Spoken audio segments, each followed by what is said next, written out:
The One Tough Mother Podcast. The One Tough Mother Show is real talk with special guests including industry leaders, celebrities, and amazing women who've overcome adversities to work their way to the top and are willing to share their real life lessons. Remember, you don't have to be a mother to be one tough mother. It's all about you.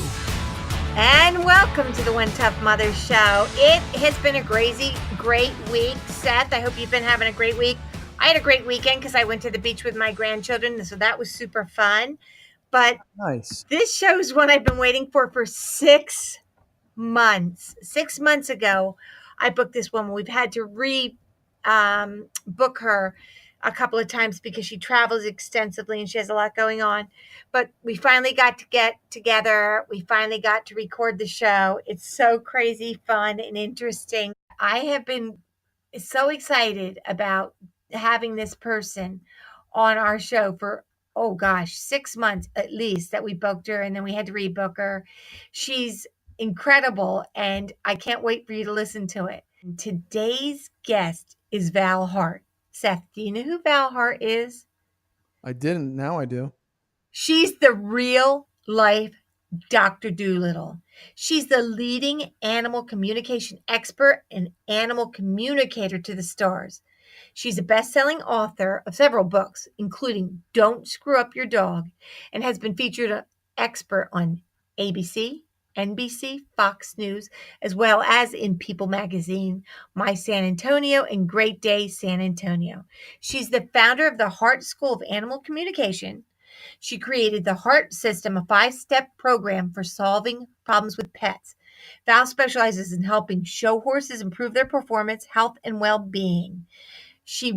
Her work includes intuitive medical scanning, quantum leap therapies, body talk healing for animals and people to transform health, behavior, and wellness. I'm telling you what, this interview is so amazing. She's so amazing.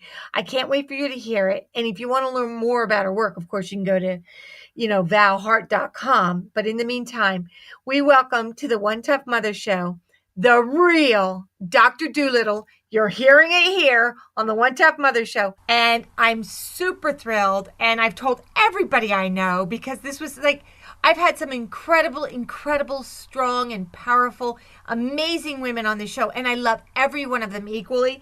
But everyone knows how much I love my dogs. Everyone knows I'm a crazy nut for animals.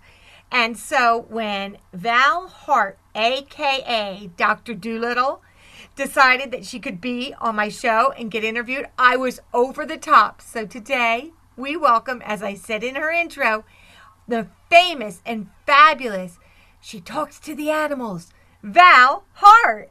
Woo! Yay! Thank you, Karen. Oh my God, you did my heart good. Just brought tears to my eyes. What a wonderful opportunity to talk to you, knowing that you love animals, as much as I do. So grateful to be here. Thank you. Oh, thank you, Val. And I know you're busy, and I know you travel so often, but I am just so over the top about what you do and how you do it.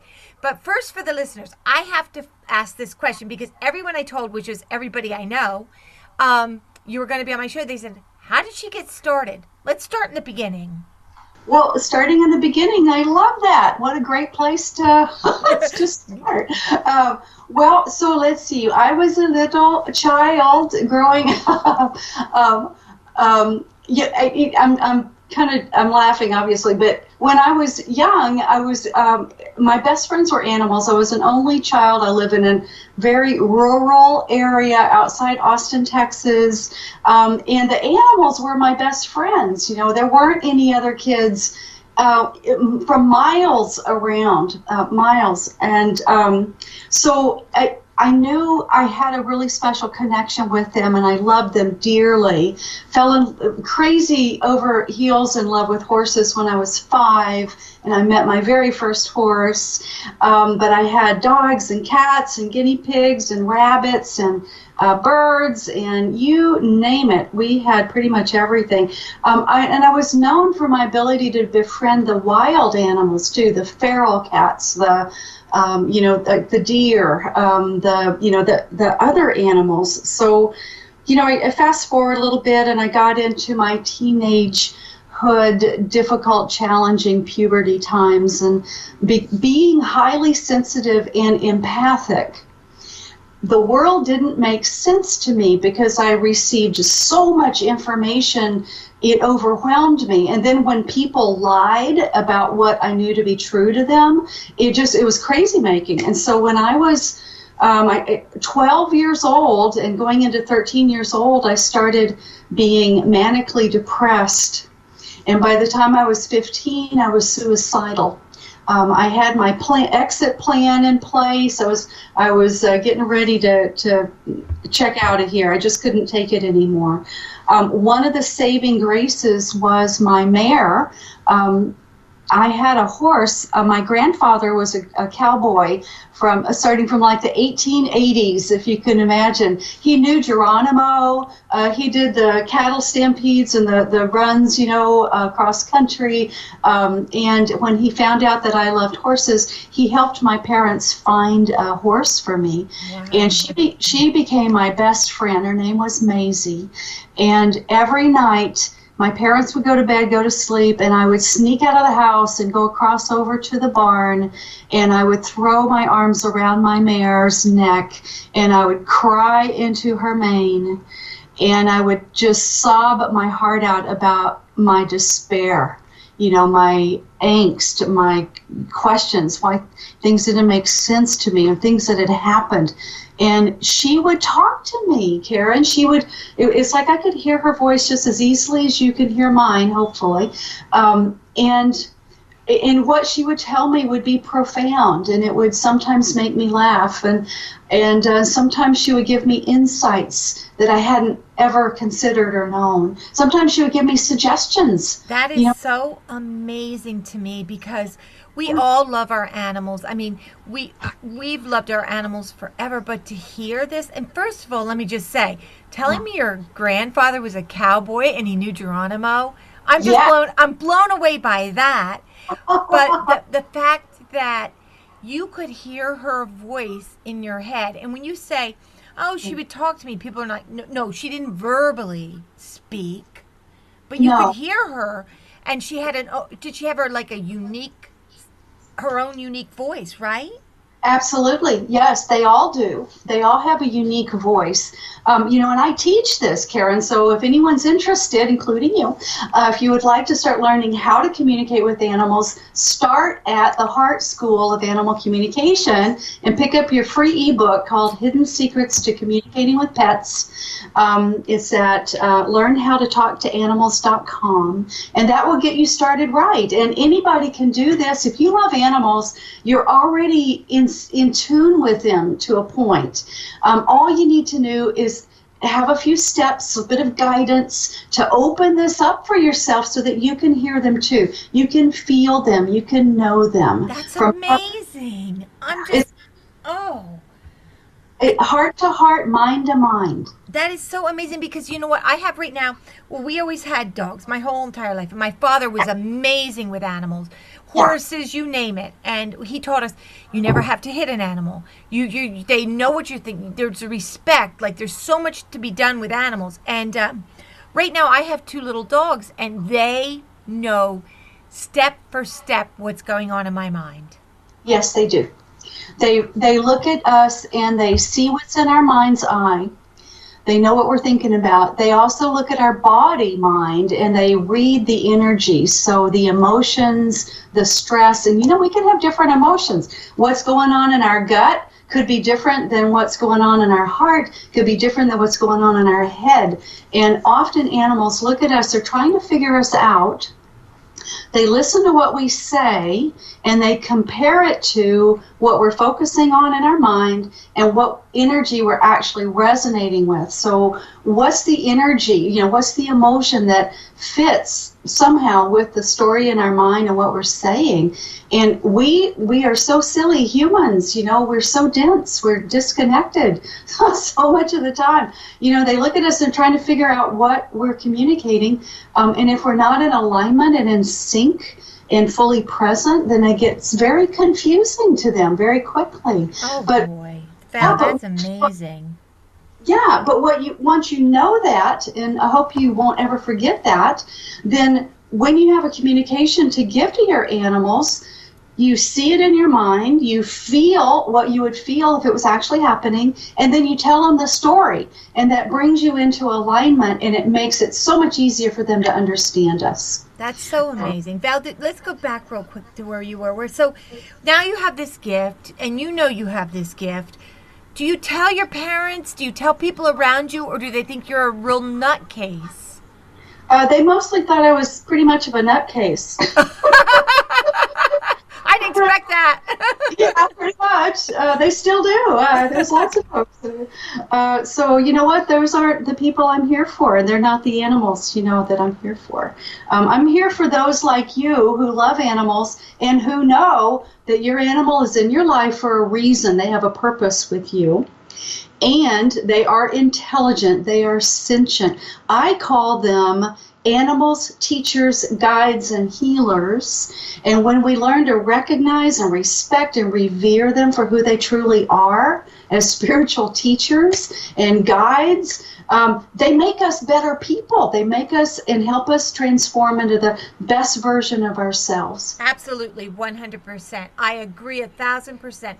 There's something about the love of an animal, your dog, your cat, your horse, your bird, your chicken. It doesn't matter what it is.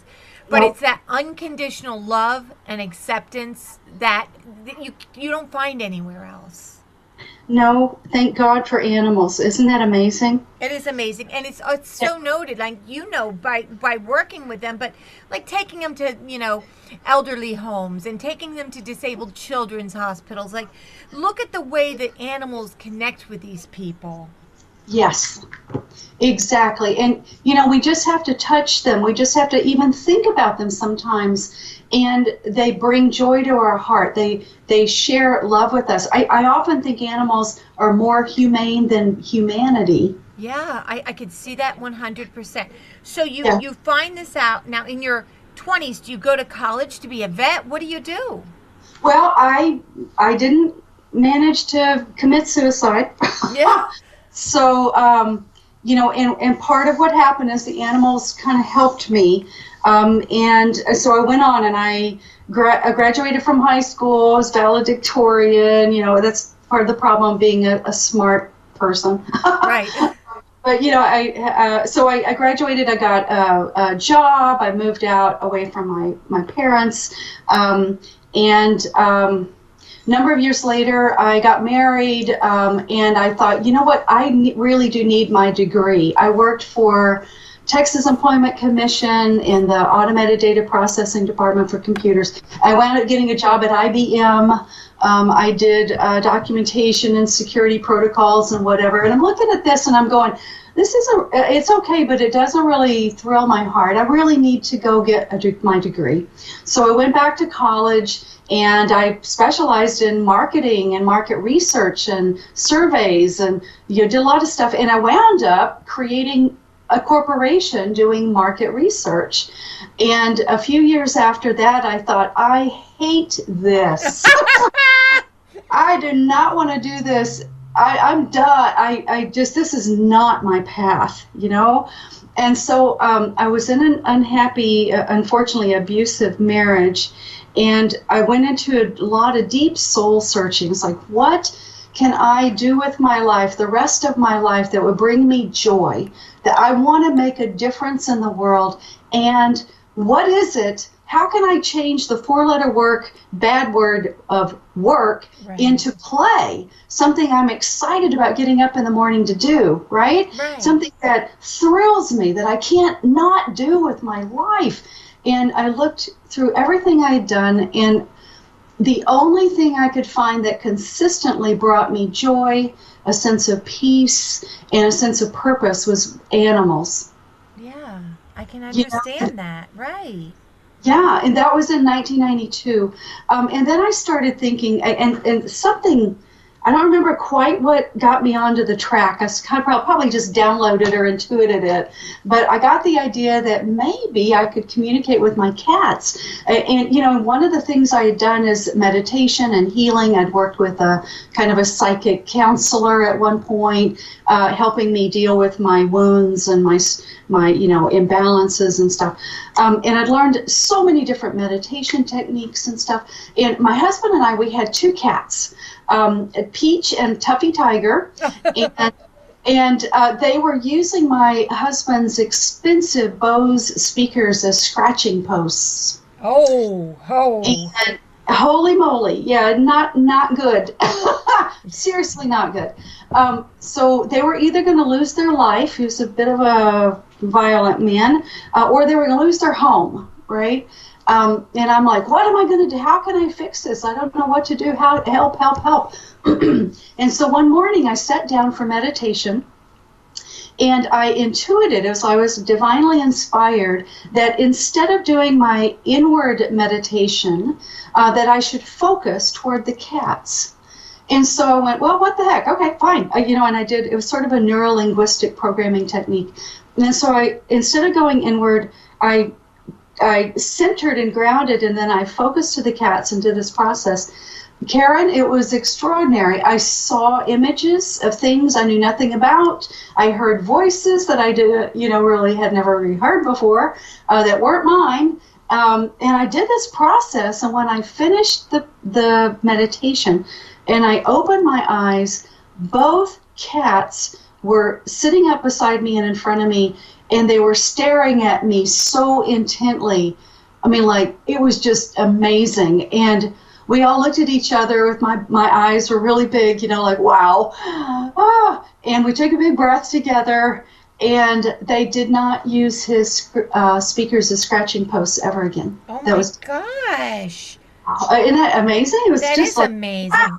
Did it ever scare you, Val? Did you ever go, this is so weird, am I out of my mind, or is this happening for real? No, it never scared me because I knew for a fact it was real. Excellent. That's what I wanted to hear. Yeah, absolutely not. So I went on from there, and I did some other really cool things with the cats. It was very exciting. That was in the fall of 92. And in January of 93, I'm with a friend of mine. She's renowned for her ability to do neuromuscular work with people and animals. And that day she was working with her horse, Valkyrie, a gorgeous black beauty of a mare, a Percheron mare. And Valkyrie, it was just Charlene, my friend, me, and Valkyrie, the horse. And she had this big knot, scar tissue on kind of a big lump on her butt. On her hip, and nothing Charlene was doing was budging it. It was just like resisting all efforts to shift, Right. And we're talking, and I'm holding her head, the horse's head, and all of a sudden I heard Valkyrie talk to me. It was a voice as clear as day, and it was very specific about what she was commenting on. It was something we were discussing. She said, something like, well, I think da-da-da. Oh. I wish I could remember what she said, but it was kind of shocking and surprising, like, oh, wow, well then, okay. And I told Charlene, I said, I think you may think I'm crazy, but I think Valkyrie just said whatever it was. And Charlene thought a moment. She said, yeah, that makes sense to me. She said, would you ask her this? And I did, and we turned it into a 3-way conversation. It was so exciting. And at one point, Charlene said, would you ask her about this injury in her hip? What is this? Where did it come from? What happened? I don't know what to do with this. And so I did. I turned to Valkyrie and I said, Valkyrie, what happened to you? What was that? And she took me into her mind. It was the most extraordinary experience. It's like I was her in her body living this episode, this event. I could smell the caliche dirt. I felt the heat of the day. I saw the 3 Mexican men who were trying to load her into a trailer. I felt her anger at them and how she did not want to cooperate, and her attempts to escape, and how she swung around and banged her hip on the gray metal gate. And then it's like she finished the story, and I went, oh my God! And her head hung low, and I don't know if you ever seen a horse when they blow their lips, and it's like, yes. Just like relax, everything relaxes. It's that licking and chewing relaxation response. And I'm just standing there with my eyes blinking going, oh my God. Right. And so I shared it with Charlene, and while I'm sharing it with her, the knot in her hip, it literally dissolved and disappeared right before our eyes. That's amazing. It was amazing. It was just, a lot of neuromuscular types of therapists, massage therapists and stuff will tell you the issues are in the tissues. So when she was able to be heard and respected and understood, she could let the story go. And when she did, it just let go in her body. That's amazing. It's so amazing because you know what, Val, let's face it. I mean, everybody in the audience listening or everybody listening, we're animals. We're animals that have been inundated from the moment we're born with marketing messages and laws, and you have to do this, you have to do that. But we've lost all of that. We've lost all of the primal instinct that we've had. And I 1000% believe you can identify and you can communicate with animals because they've been domesticated. A lot of animals have been domesticated for millions of years now, right? Oh God, yes, at least. And even before then, the humans at the time had a connection with animals. The animals were their spirit totems. They were guides. They were messengers of the divine. Right. So the fact of the matter is, it's whether you're in human form or animal form. I mean, they've been proving things recently, just in the past few years, where they used to say an ape or a monkey was the only animal that would mimic a yawn from a human being. No, dogs now mimic the yawn. Absolutely, they do, and we mimic their yawns. Exactly. Yes. Right. So they are so incredibly intelligent. All of them are intelligent. It's just extraordinary. It's like a whole new world. When you open your mind to this, it's so amazing. It is amazing. And it's just, I have to just bring this up because my dear friend and my doctor, we were talking about this, and she had a very, very aggressive dog for 14 years, and he passed away. So she went to the shelter to get another dog. She's just telling me this today. She went to the shelter to get another dog. And there was this beautiful dog. He's part Springer Spaniel, and he's part shepherd. He's part shepherd, Australian shepherd, and he's part Springer Spaniel. She said she bent down on the floor, and he came over, and she said he laid his head on her chest, under her neck, and she said she felt him go. Come to find out, he was from a very abusive family. She said I felt immediately in love. He's from a very abusive family, but now she's having problems with him. She's had him 2 months, and he's aggressive towards anyone that comes near her. And she's like, I don't know why. And I was like, I don't have a clue. Well, I do. I said to her, maybe Dr. Doolittle will know. I do. My specialty, Karen, is solving problems with pets. Right. I created the Heart system. It's a 5-step program or system for solving problems just like that. I have a bad dog intervention and makeover program. But I'll give you a few without working with a dog directly, and your friend, which is what would be needed to solve that. But I'll give you some tips. One is that the same pattern came from the earlier dog, right? Right. And so now the new dog is doing the same aggressive pattern, it sounds like. That tells me that there's an issue in your friend. It's either how she's handling the dog, the feedback she's giving the dog, or the dog is reading at a deep subconscious level your friend's imbalance or wounds. Okay. I have a client, this is so interesting. A couple of months ago, she signed up for my program, and we've been working together, and her dog was aggressive. Barking at everything and everyone, growling, lunging, difficult to take her out, all those kinds of things. It had gotten really really bad, And when we got in there and we started working with her dog, her dog's name is Elsa. Elsa is saying that I'm defending my mom because she's scared, because she's frightened, because she's worried, and I'm trying to make those things and people and other dogs and stuff that are distressing to my mom go away. Oh. And so when I said that and I expressed that to my client, she said, oh my God. She said, so I'm asking my dog to be friendly with all these people and strangers and whatnot, and I'm not friendly. Which is the human animal body mind connection. That's that's where our animals mirror us. They reflect us. They act out our imbalances, our stressors, our beliefs, our wounds. And they do that so that we can see them and heal, find a way to heal, to regroup, to evolve, right? To grow. That's just incredibly amazing. I can't wait for her to hear this, because I can see that now that you're saying that, in of course my years of seeing friends or family or whoever with their animals, that makes perfect sense. Thank you. Exactly. You got it. Well done.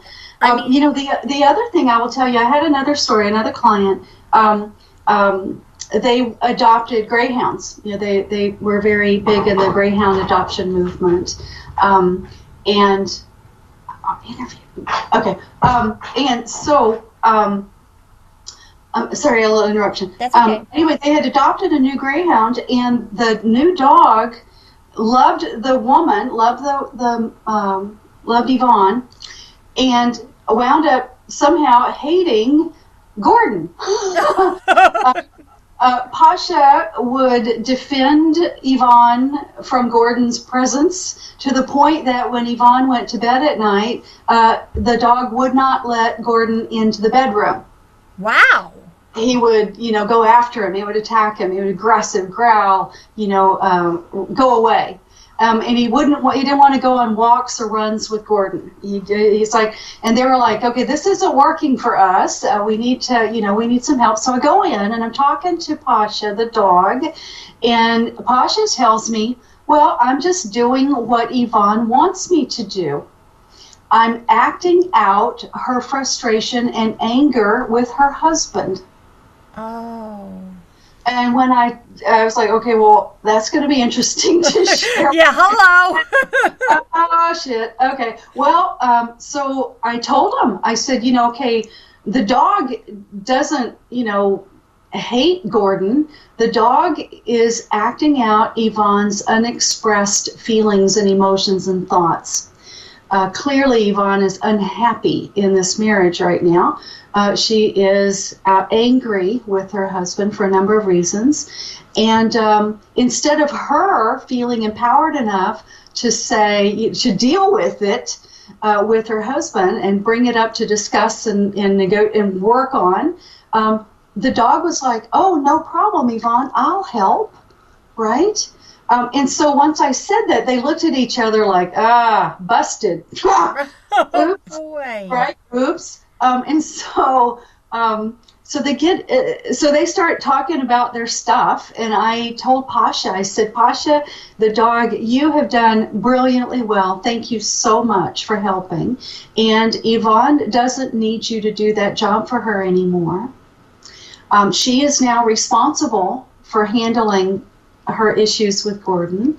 And what we would love for you to do is to take care of Gordon too. And, escort him on his walks and his runs and be okay with Gordon. And Pasha goes over to Gordon, puts her head on his lap and says, okay.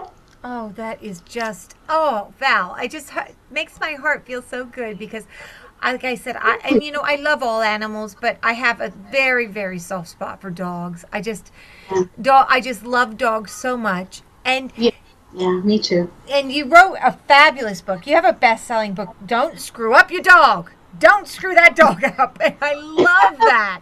That's the greatest. Don't screw up your dog. And does it have like a lot of these tips in it?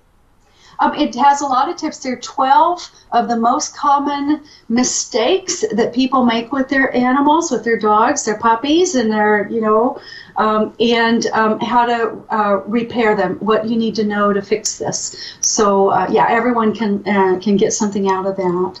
So thank you. Yeah, absolutely. And I just want to remind everybody, my free ebook is on learnhowtotalktoanimals.com. You will love that one too. It's such a fabulous book. Oh, that's exciting. Yeah, it is. And if anyone needs help, go to valheart.com. And I work with clients as well as students. So. Oh, that's amazing. And wait, before we have to let you go, I want to know about the health aspects where they're finding dogs can sniff out cancer, and it's just the way it is. Yeah. And do you work with these dogs ever, or do they ask you to come in and consult? Absolutely.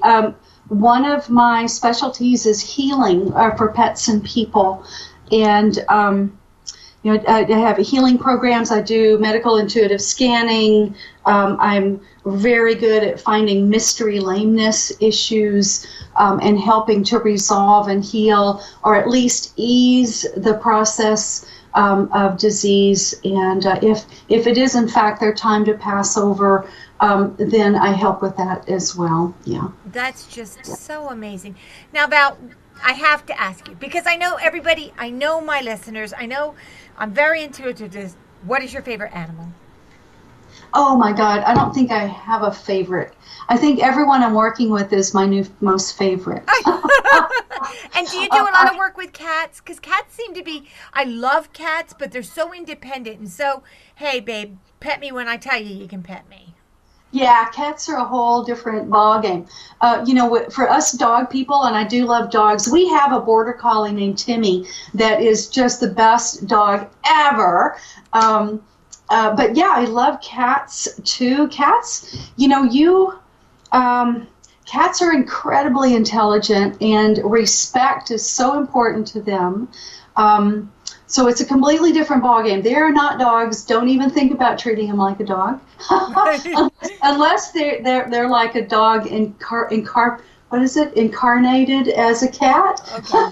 Yeah. And there are those. But yeah, I love all animals. Of course, I've been in love with horses since I was very, very young.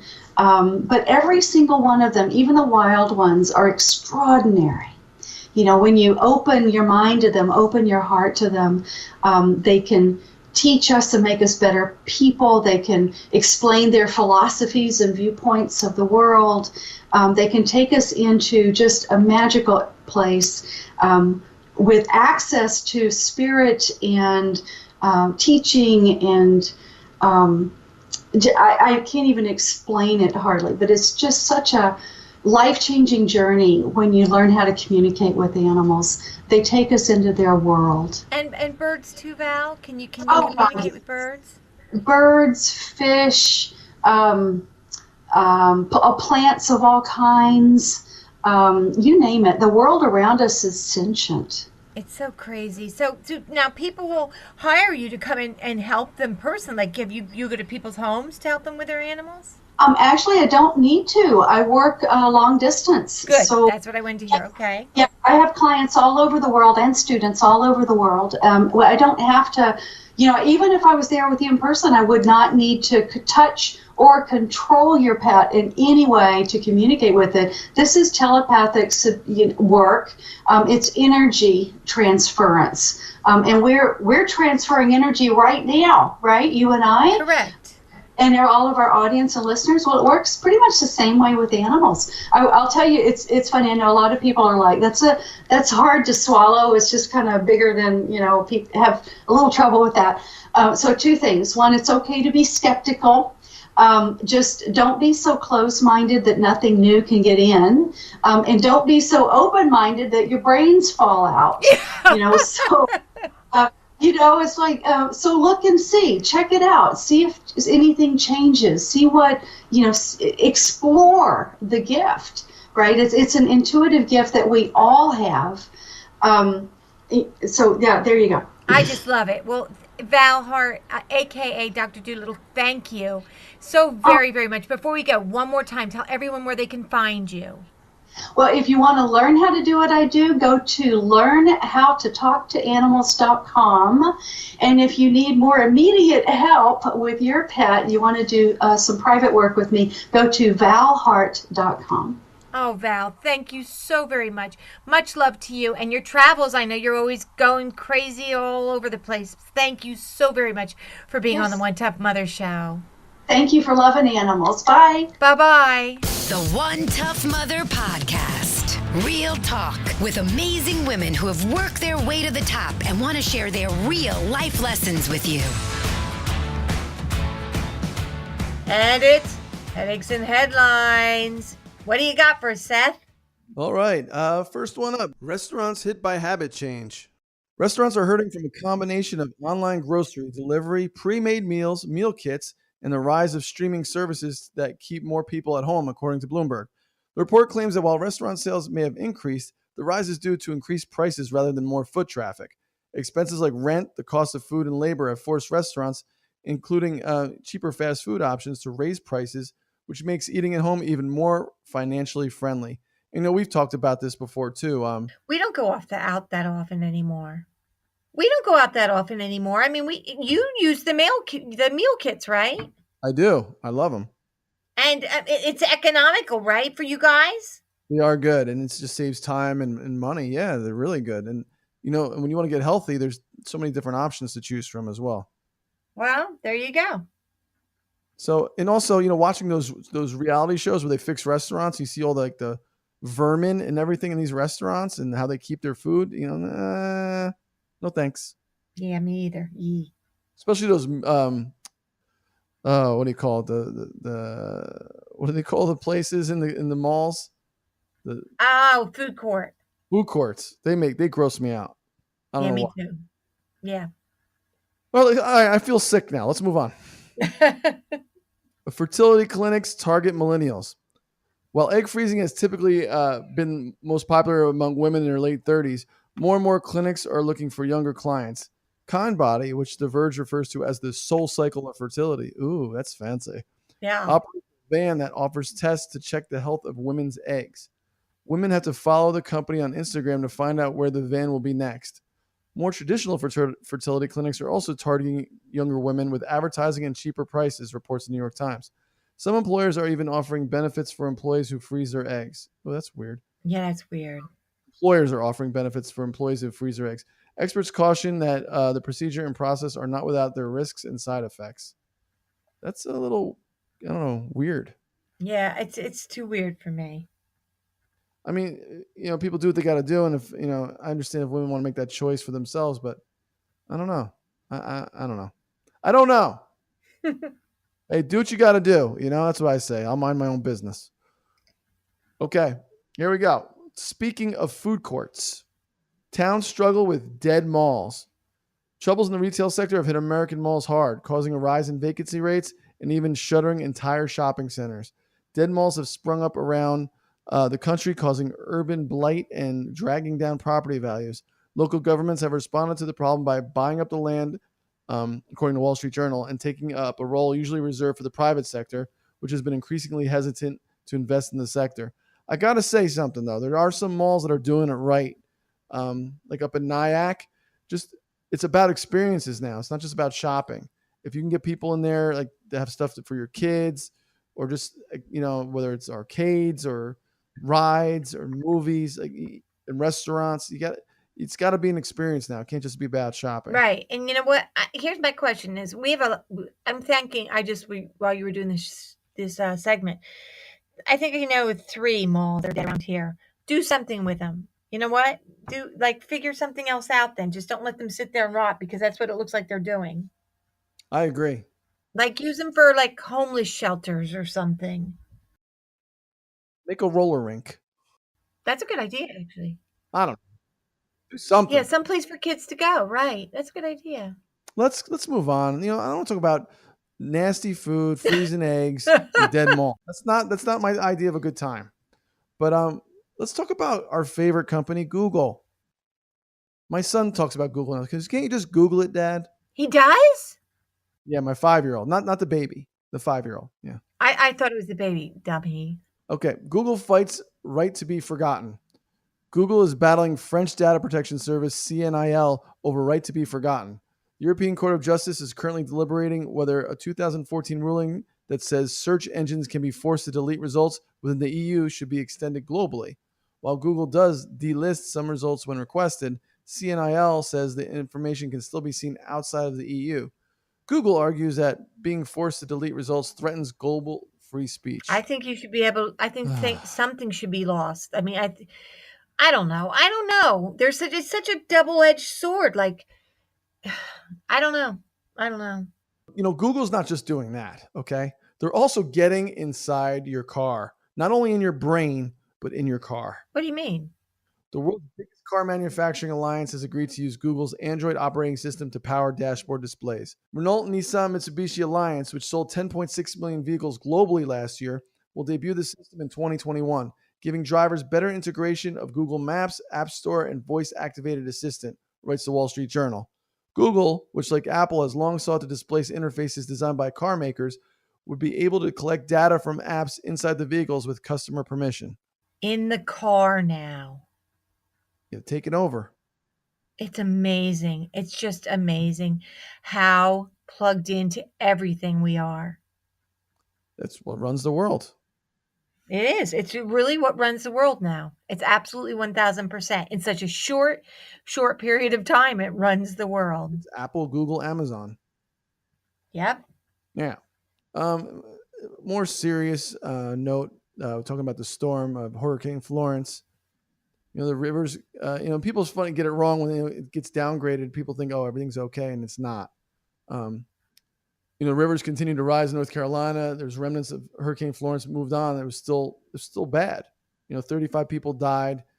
The storm it was downgraded to hurricane category 1 when it made the landfall, but it severely flooded the Carolinas and spawned tornadoes in Virginia. More than 15,000 people remain in shelters there, and more than 200,000 people are without 200,000 customers are without power. So it was, it just makes you realize that, life is fragile, and it's, and when someone tells you to evacuate. Yeah, I know. We went through that last week. Like, why did you put so many people in harm's way? Yeah. So, we send our love and prayers to the people out there and hope they can, pick up the pieces and get it back together, as soon as they can. Yeah. Yes, absolutely.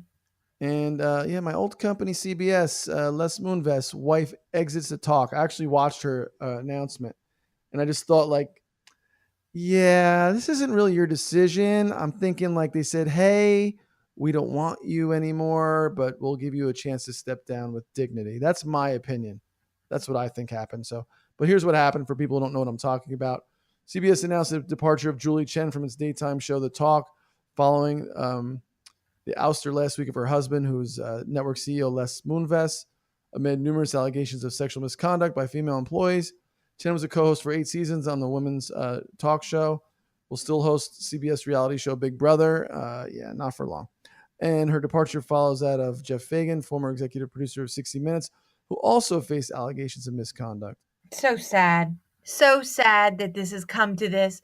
It's like every stinking day we see this anymore. Yeah, and it just makes you think, like, these men getting this power, and it's almost like it's a disease, power. I'm not saying what's true and what's not. I'm just, it's all allegations, but where there's smoke, there's fire, and and it's happened throughout time. This is not new, and just right. They get drunk with power, and it makes them do things that are just not right. And now, people are starting to pay the price. I feel bad. I feel very bad for her. I feel bad for Julie Chen. I don't feel bad for her at all. You don't? Why? Because he was married when they hooked up. Oh, that's right. I'm sorry. I forgot that. I don't feel bad. All right. All right. Yeah, she married the boss. Come on. Yeah, I forgot that. I'm sorry. I forgot that. You were at CBS, so you remember. I don't remember that. Don't let the door hit you on the way out. Bye-bye. Adios. Arrivederci. Ciao. Oh my. We got a nice big juicy email here. Can we do it? Oh, mail's in? Oh yeah. Oh yeah. Holy cow. When you say big juicy, it scares me. Oh, it All is. right, go ahead. All right, dear one tough mother. I made a terrible mistake and it's all my fault. I married the wrong person. I'm just sick about it and I don't know what to do. Can I just interrupt here and say, leave? Okay. I met and married Glenn 6 months after I went through a terrible breakup with my ex-fiance, Spencer. I was so heartbroken over Spencer cheating on me 3 months before our wedding. I left him and ran directly into Glenn's arms. The honest truth is we have been in the same circle of friends for years, but I never really took much notice of him until Spencer crushed me. Glenn helped me feel better, pick up the pieces, and feel happy again. He's extremely kind, attentive, secure, trustworthy, and very much in love with me. He says he always had a huge crush on me and thought I was amazing. Well, how amazing will he think I am when he finds out Spencer and I have been seeing each other again, and then I'm still head over heels in love with Spencer, and we want to get back together. Mother, I can't spend my life with Glenn when I'm completely in love with Spencer. I am dying inside. I'm literally sick, and I don't know how to break this to Glenn or when. This is going to kill him and his family who I love, and they love me. It's even getting worse because suddenly Glenn is talking about buying a new, bigger house and planning for children. God help me. How and when is the best way to do this? Wow. Wow. Go for it. I told you it was juicy. Oh boy, here's what I say. How and when? Now. And that's it. Set him down and tell him the truth. This is not getting any better in any way, shape, or form the longer you wait. This poor guy is head over heels in love with you. He's thinking about buying a bigger house. He's starting to plan in his head, you guys having a family. And you've already admitted in this letter, you're seeing Spencer. Ugh. She's got self-esteem issues and she needs to see a therapist because going to Spencer is, I don't know. She needs to figure some things out. I mean, maybe Spencer had one thing happened and he's going to do it right this time, but I don't know. She needs to figure something. I'm just, from reading this email, I think she needs to have some work to do on herself before she makes any sudden decisions. Wait, you think she should just go on with this and not say a word to Glenn? I don't know. I think she needs to start therapy first. I don't know. It's if she doesn't want to be with Glenn at all, then yeah, she has to break up with him. But I wouldn't run back to Spencer either. No, I'm not saying that, but dude, she can't be having Glenn like going on with his normal life thinking that he's got a wife that he loves and she's with Spencer. She's got to tell him. What is she doing though? I mean, this is crazy, this letter. Like, what are you doing? Like, it's just, I don't know. I guess this happens. So I don't mean to be too harsh on it, but I just feel like no matter what she decides to do, I mean, obviously she has to break it off with Glenn, but don't go running back to Spencer. You need to work on yourself. You need some time alone to figure out who you are and what you want, Yeah, I agree with that. But unfortunately, she's already back with Spencer and poor Glenn is going to be like devastated. So I say, when she says how and when, I say, set him down now and do not wait and do not keep going on with this charade. The longer you wait, the harder this is going to be. Yeah, it's going to be worse. I agree. It's just a bad situation though, too. But, work on yourself. Don't be running back to Spencer so quick. Yeah, and you've already done that. So my advice to you is now. Set him down and now tell him what's going on. Poor guy. Poor guy. And today's mother says is, and this is so apropos every time, reality has no meaning of its own. You give it meaning by what you perceive and define it to be. There you go. Reality really, like, I always think about that. Like, I always think, oh my gosh, this, or what if this happens? What if that happens? But the reality really has no meaning of its own. You give it the meaning. So watch what you're giving it watch what you're giving meaning to. Be positive and have positive thoughts and think of positive things. It's all about you. It is all about you. Thank you so much for listening to the One Tough Mother Show. And thank you again to the fabulous, fabulous Dr. Doolittle, aka Val Heart. Thank you for being our guest. Very interesting. And we have another fabulous show next week. Can't wait for you to hear who it is.